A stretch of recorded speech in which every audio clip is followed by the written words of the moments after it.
আপনি দেখছেন news now, আমরা জানি কোনটা খবর।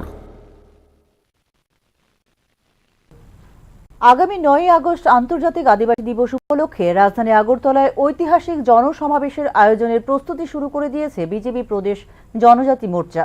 প্রেক্ষিতে চলছে প্রচার কর্মসূচি। মহাসমাবেশকে সর্বাঙ্গীন সফল করতে রাজ্যের বিভিন্ন উপজাতি অধ্যুষিত অঞ্চলে চলছে জনসংযোগ ও প্রচার অভিযান।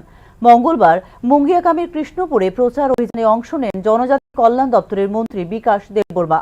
উপজাতি সমাজের সার্বিক উন্নয়নের জন্য বর্তমান বিজেপি সরকার যেভাবে নিরলসভাবে কাজ করে চলেছে তা বিগত 35 বছরের প্রশাসনিক ইতিহাসে নজিরবিহীন।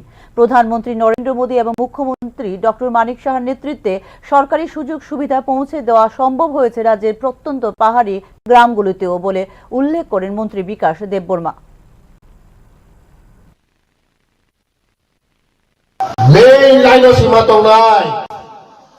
বিজেপি সারা চিনি দফারে কেবল আগমনী মাইয়া একমাত্র আগমনী মানে নরেন্দ্র মোদী, একমাত্র আগমনী মানে ছিলেন প্রফেসর ডক্টর মানিক সাহাজি।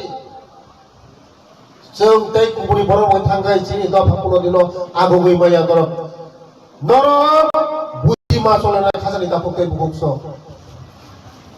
ফাইদি জরা তংसिनि खासरुगि आगागाय मोनागो कमानाय जोरा हमारे कौम गया मो, जोरा हमारे कौम को गया खूब नहीं जोरा माइकले नांगो बैसाख मास माइकले नांगो सिनी मुंगियाकामी शक्ति केन्द्र नि